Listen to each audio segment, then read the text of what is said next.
este capítulo habla del pecado y la deshonra de Judá. La pregunta que consideramos fue, ¿por qué se nos cuenta esta historia aquí? Y dijimos que había dos aspectos principales. En primer lugar, Judá es la tribu de la cual procederá el Mesías. Hay algunos nombres interesantes que aparecen allí. Está el nombre de Judá, luego el nombre de Tamar, y más adelante Fares y Zara. Dijimos además que sus nombres aparecen también en el primer capítulo del Nuevo Testamento. En el capítulo 1 del Evangelio según San Mateo se da la genealogía de Jesucristo, y es allí donde se encuentran estos nombres también. Y esta es la línea que conduce al Señor Jesucristo, es decir, la línea de Judá. Luego, el segundo aspecto, la segunda razón por la cual se nos da o se nos cuenta esta historia de Judá en este capítulo, es porque, comenzando con el próximo capítulo, bajamos hasta la tierra de Egipto con José. Y notaremos más adelante que Dios arregló las circunstancias para que José fuera delante de sus hermanos y de su padre hasta Egipto. En realidad, Dios le envió allí a preparar el camino para la llegada de los israelitas. Parece ser un encuentro fortuito de circunstancias, incluyendo el hambre que se nos narra más adelante. Pero todo fue arreglado por Dios para sacarlos de Canaán por un tiempo. Si Jacob y su familia se hubieran quedado en la tierra de Canaán, habrían descendido hasta el nivel de los cananeos. Y Dios quería que se apartaran de los cananeos abominables y que estuvieran en la reclusión de la tierra de Gosén en Egipto. Hallaremos que esta gente aquí, es decir, los cananeos, eran una abominación, y aun después de que los israelitas llegaron a la tierra, los cananeos mantuvieron una influencia sobre ellos que no era nada buena. El incidente de este capítulo, pues, revela con claridad que Dios tuvo que alejar a Israel de esta gente. Leamos los primeros 2 versículos del capítulo 38 de Génesis. Aconteció en aquel tiempo que Judá se apartó de sus hermanos y se fue a un varón adulamita que se llamaba Hira. Y vio allí Judá la hija de un hombre cananeo, el cual se llamaba Súa, y la tomó y se llegó a ella. La historia nos habla de Judá, cuya línea será la línea real de Israel, como veremos más adelante. Es difícil creerlo al ver la historia de sus acciones aquí. Fue a hacer negocios con un varón adulamita, y al llegar allí vio a esta mujer cananea, y tuvo una aventura amorosa con ella. Y el versículo 3 dice, y ella concibió y dio a luz un hijo, y llamó su nombre Eso es exactamente lo que este hombre Judá había hecho. Había errado, había pecado. Y ahora, en los versículos 4 al 6 de este capítulo 38 de Génesis leemos, concibió otra vez y dio a luz un hijo, y llamó su nombre Onán. Y volvió a concebir, y dio a luz un hijo, y llamó su nombre Sela. Y estaba en Quesib cuando lo dio a luz. Después Judá tomó mujer para su primogénito la cual se llamaba Tamar. Esta es la primera aparición de Tamar. Así entra en la genealogía de Cristo. Ahora mire usted a esta familia. Está cargada de pecado. Leamos los versículos 7 al 10. Y el primogénito de Judá, fue malo ante los ojos de Jehová, y le quitó Jehová la vida. Entonces Judá dijo a Onán, llégate a la mujer de tu hermano, y despósate con ella, y levanta descendencia a tu hermano. Y sabiendo Onán que la descendencia no había de ser suya, sucedía que cuando se llegaba a la mujer de su hermano, vertía en tierra, por no dar descendencia a su hermano. Y desagradó en ojos de Jehová lo que hacía, y a él también le quitó la vida. Esto nos recuerda la hora presente cuando hay tanto énfasis en el sexo. Los hijos de Jacob también pusieron énfasis en eso. Por cierto que Judá le puso mucho énfasis. Leamos ahora el versículo 11 de Génesis capítulo 38. Y Judá dijo a Tamar su nuera, quédate viuda en casa de tu padre, hasta que crezca Sela mi hijo, porque dijo, no sea que muera él también como sus hermanos. Y se fue Tamar y estuvo en casa de su padre. Ahora era la costumbre de aquel día que cuando un hombre moría, su hermano debía casarse con la viuda. Onán rehusó hacerlo y por eso Dios le quitó la vida. Judá entonces le dice a Tamar que se quede en la casa de su padre y espere hasta que su último hijo tenga edad suficiente. Ahora los versículos 12 y 13 dicen, pasaron muchos días, y murió la hija de Súa, mujer de Judá. Después Judá se consoló, y subía a los trasquiladores de sus ovejas en Timnat, él y su amigo Hira el adulamita. Y fue dado aviso a Tamar diciendo, He aquí tu suegro sube a Timnat a trasquilar sus ovejas. Al parecer el negocio que Judá tenía con el adulamita que se llamaba Hira tenía que ver con la cría de ovejas, y deben haber tenido un tremendo rebaño juntos. Judá va pues a trasquilarlas. Mientras tanto, Tamar, su nuera, había esperado todo este tiempo en casa, y llega a la conclusión de que Judá no le dará a Sela por esposo. Los versículos 14 y 15 de Génesis capítulo 38 dicen, Entonces se quitó ella los vestidos de su viudez, y se cubrió con un velo, y se arrebozó, y se puso a la entrada de Enaim, junto al camino de Timnat, porque veía que había crecido Sela, y ella no era dada a él por mujer. Y la vio Judá, y la tuvo por ramera, porque ella había cubierto su rostro. Ahora Sela es el tercer hijo de Judá, el que Judá había prometido a Tamar. Ya ha crecido. Tamar entonces toma acción y se quita los vestidos de su viudez. Se sienta a la orilla del camino con el rostro cubierto, según la costumbre de las rameras de aquellos días. Veamos lo que sucede ahora en los versículos 16 y 17. Y se apartó del camino hacia ella y le dijo, Déjame ahora llegarme a ti, pues no sabía que era su nuera. Y ella dijo, ¿Qué me darás por llegarte a mí? Él respondió, Yo te enviaré del ganado un cabrito de las cabras. Y ella dijo, Dame una prenda hasta que lo envíes. Tenemos aquí un cuadro de Judá. Había inducido a la mujer cananea. Ahora hace lo mismo con Tamar. Este es un cuadro bastante oscuro y una historia muy fea la que tenemos aquí. Judá creía que ella era ramera. Ella vio la oportunidad de sacarle ventaja, y eso es exactamente lo que hizo. Veamos ahora lo que ocurre según los versículos 18 al 23 de este capítulo 38 de Génesis. Entonces Judá dijo, ¿Qué prenda te daré? Ella respondió, Tu sello, tu cordón y tu báculo que tienes en tu mano. Y él se los dio, y se llegó a ella, y ella concibió de él. Luego se levantó y se fue, y se quitó el velo de sobre sí, y se vistió las ropas de su viudez. Y Judá envió el cabrito de las cabras por medio de su amigo, el adulamita, para que éste recibiese la prenda de la mujer, pero no la halló.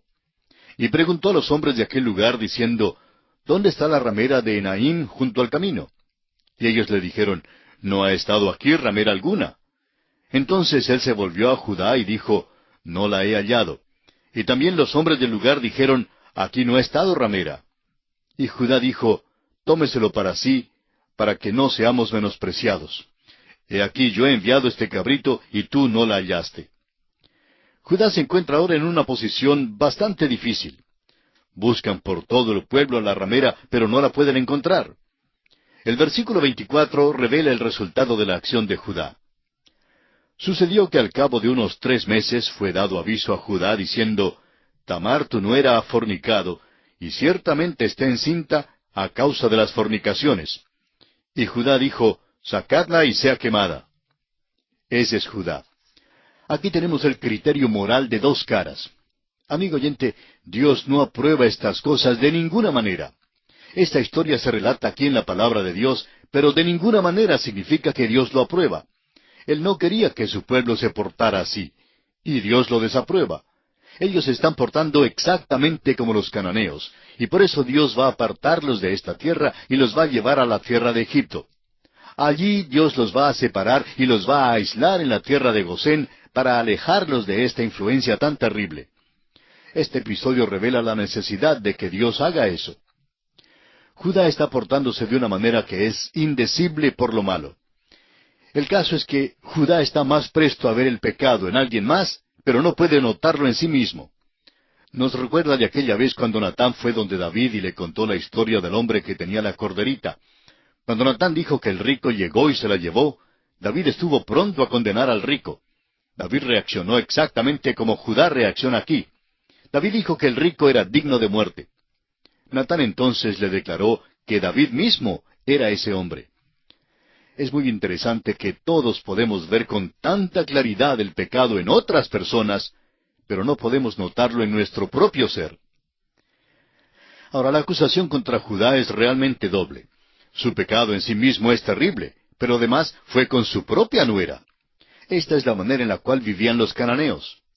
Nosotros creemos que estamos en una revolución sexual en nuestros días y que hay una nueva libertad sexual. Amigo oyente, por siglos los paganos han tenido libertad sexual. Eso es parte del paganismo, y esa es la razón por la cual todos vivían tan vilmente. Esa es la razón por la cual fueron juzgados y quitados de la escena. Los cananeos han desaparecido. Dios los ha juzgado. Y eso debe constituir un mensaje para cualquier persona. Sin embargo, parece que muchas personas, aun entre los cristianos, no toman en cuenta este mensaje. Ahora, ¿le parece extraño que este capítulo esté en la Biblia? Se encuentra en la Biblia, amigo oyente, como una advertencia para nosotros. Se relata en la Biblia para hacernos saber que Dios no lo aprobó. Y explica por qué Dios sacó a Israel de esta tierra para llevarlos a Egipto. Ahora note usted lo que sucede cuando Tamar es traída a la presencia de su suegro. Leamos los versículos 25 y 26. Pero ella, cuando la sacaban, envió a decir a su suegro, «Del varón cuyas son estas cosas, estoy encinta». También dijo, «Mira ahora de quién son estas cosas, el sello, el cordón y el báculo». Entonces Judá los reconoció y dijo, «Más justa es ella que yo, por cuanto no la he dado a Sela mi hijo». Y nunca más la conoció. Judá iba a mandar que fuera quemada, pero ella dijo, «Quisiera que ustedes sepan quién es el padre del niño. Aquel de quien son estos artículos que les estoy mostrando, ese es el padre». Judá miró los artículos y tuvo que admitir que el sello, el cordón y el báculo eran suyos. Esto fue algo muy repulsivo aún para Judá. Pero así vivían los cananeos. Dios por eso tiene que sacar a su pueblo de la tierra de Canaán y apartarlos de aquella influencia. Hagamos una pausa aquí por un momento para hacer una aplicación. Recuerde usted que todas estas cosas están escritas para nuestra enseñanza. Sirven como ejemplo para nosotros. Oímos decir hoy en día que si vamos a testificar a esta generación y si vamos a comunicarnos con ellos, tenemos que descender a su nivel. Bueno, en realidad no estamos de acuerdo con eso. Dios nunca ha empleado ese método de testificar. Dios, bajo todas las circunstancias, siempre ha exigido que su pueblo viva en un nivel superior y elevado, dedicados a Él. Bien podemos imaginar a uno de los teólogos de hoy en día acercándose a Noé y diciéndole, «Hermano Noé, estás pasando todo tu tiempo trabajando en esa arca y es una tontería que lo hagas. Vamos a tener una fiesta grande en Babilonia esta noche. Acaban de recibir un embarque de marihuana y esta noche vamos a experimentar unas sensaciones excitantes y bellas. Serviremos la hierba y nos gozaremos mucho y vamos a hacer el viaje. No tienes que construir esa arca, ven con nosotros». Noé, por supuesto, rehusaría ir con ellos. Pero el teólogo le preguntaría, «¿Cómo piensas alcanzar a esta gente extraña de Babilonia? ¿Cómo vas a alcanzarlos a menos que estés dispuesto a bajar y a comunicarte con ellos?» Amigo oyente, el hecho es que Dios nunca mandó a Noé a bajar para comunicarse con ellos. Dios le mandó a predicarles su mensaje. Y eso es lo que nos manda a hacer hoy en día. Dios nos ha enviado a compartir su mensaje. Y estamos firmemente convencidos que el pueblo de Dios hoy día debe estar firme. Dios nunca nos mandó a acomodarnos mejor. Dios nos ha mandado a entregar el mensaje de la palabra de Dios. Nos preocupan aquellos hombres que tienen miedo de perder las multitudes que tienen delante de sí y hacen todo lo posible para asegurarse de tener siempre un gran público al cual hablar. Tantos de ellos tienen muchos problemas, grandes problemas. Pero amigo oyente, Dios simplemente nos manda a predicar el mensaje del Evangelio. Se dice del Dr. Scofield, que fue convidado a predicar en el estado de Carolina del Norte, en los Estados Unidos.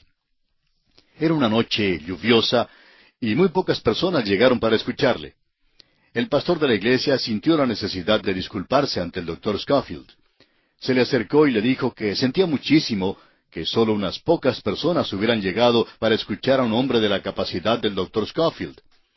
El Dr. Scofield respondió al pastor, «Mi señor tuvo solamente 12 hombres con quienes hablaba, y siendo que él tuvo solamente 12 hombres y nunca se quejó, ¿quién soy yo para quejarme con solo pocas personas para hablarles?»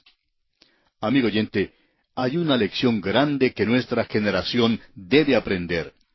Tantas personas piensan que el culto, el servicio tiene que ser grande y que debe haber multitudes inmensas, porque de lo contrario Dios no está ahí.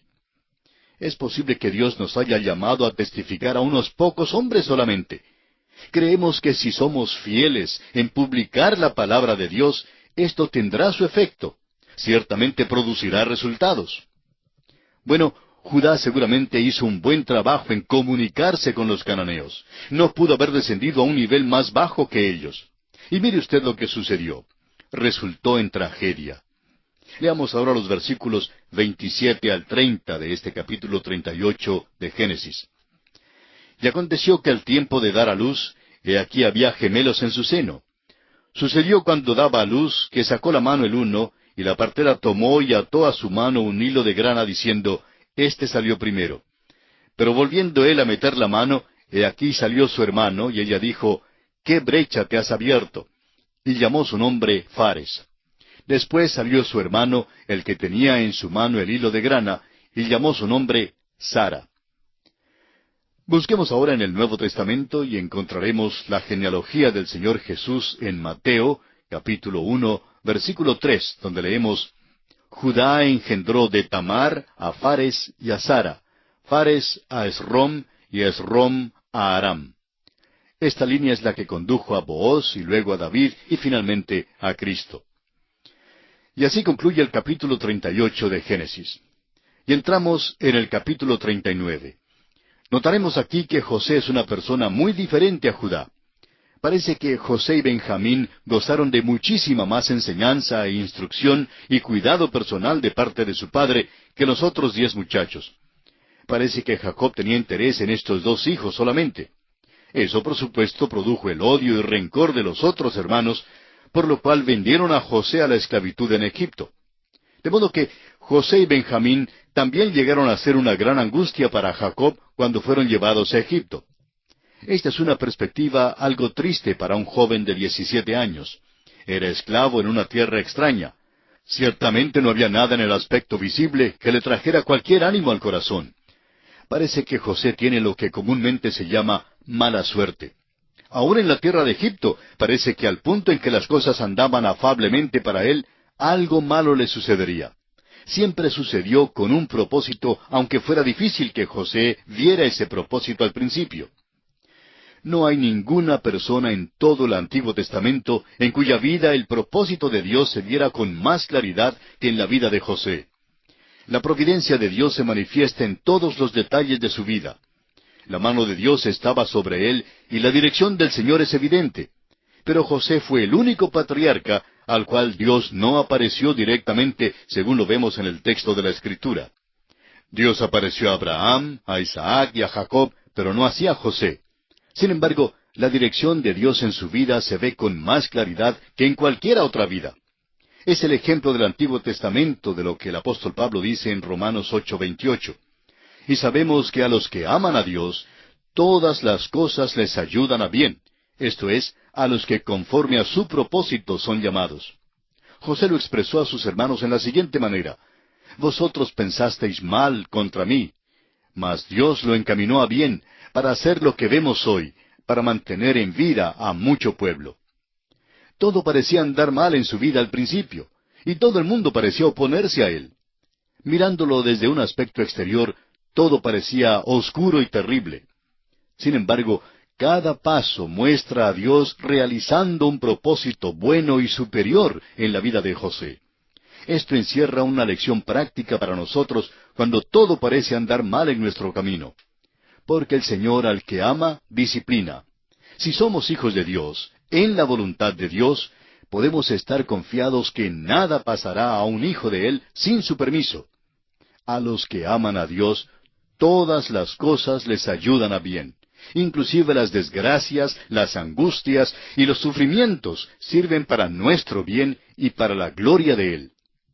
Hay una cerca alrededor de todo hijo de Dios, y nada atravesará esa cerca sin el permiso de Dios. Usted recordará que cuando Satanás quiso probar a Job, le dijo a Dios, ¿no le has cercado alrededor a él y a su casa y a todo lo que tiene? Al trabajo de sus manos has dado bendición. Por tanto, sus bienes han aumentado sobre la tierra. Satanás pidió a Dios que quitara la cerca. Si consigue el permiso de Dios, entonces todas las cosas todavía ayudan a nuestro bien. El doctor Torrey solía decir que Romanos 8:28 es la almohada suave para un corazón cansado. Y alguien más lo ha expresado así: Dios no hace nada, ni permite que se haga nada, sino lo que haríamos nosotros mismos si sólo pudiéramos ver a través de todos los eventos de las cosas tan bien como Él los ve. Hay otro aspecto de la vida de José que debe servir de ánimo para cada hijo de Dios. Ningún hijo de Dios hoy jamás ha tenido una revelación directa de Dios. Algunos profetas falsos hoy día alegan lo contrario. Dios no ha aparecido a ninguna persona hoy en día. Es pues un ánimo para nosotros el que Dios no apareciera directamente a José. Todavía nos es posible saber que Él está guiándonos y dirigiéndonos. El tema de este capítulo 39 es que José es vendido a Potifar, oficial de Faraón. La esposa de Potifar trata de seducirlo. Al resistir José, ella inventa algo contra él, haciendo que él fuera echado en la cárcel. Leamos el primer versículo de Génesis capítulo 39. Llevado pues José a Egipto, Potifar, oficial de Faraón, capitán de la guardia, varón egipcio, lo compró de los ismaelitas que lo habían llevado allá. Este joven buen mozo de 17 años sería un premio como ayudante y esclavo en el mercado. Fue comprado por Potifar, quien era capitán de la guardia. Es decir, era un militar, formaba parte del alto mando, un oficial eminente. Y tan pronto como José entró en la casa de Potifar, se nota que el Señor está con él. La bendición entró en esa casa cuando José entró. El versículo 3 revela cómo Dios bendecía a José. Y vio su amo que Jehová estaba con él, y que todo lo que él hacía, Jehová lo hacía prosperar en su mano. Esto suena bien. Hasta aquí todo va bien. Y cuánto quisiéramos añadir que todos vivieron felizmente. Pero no sucedió así. Así es la vida, así es la realidad. El Hijo de Dios se encontrará con tentaciones, dificultades y problemas en este mundo. Y esto es lo que sucederá a José.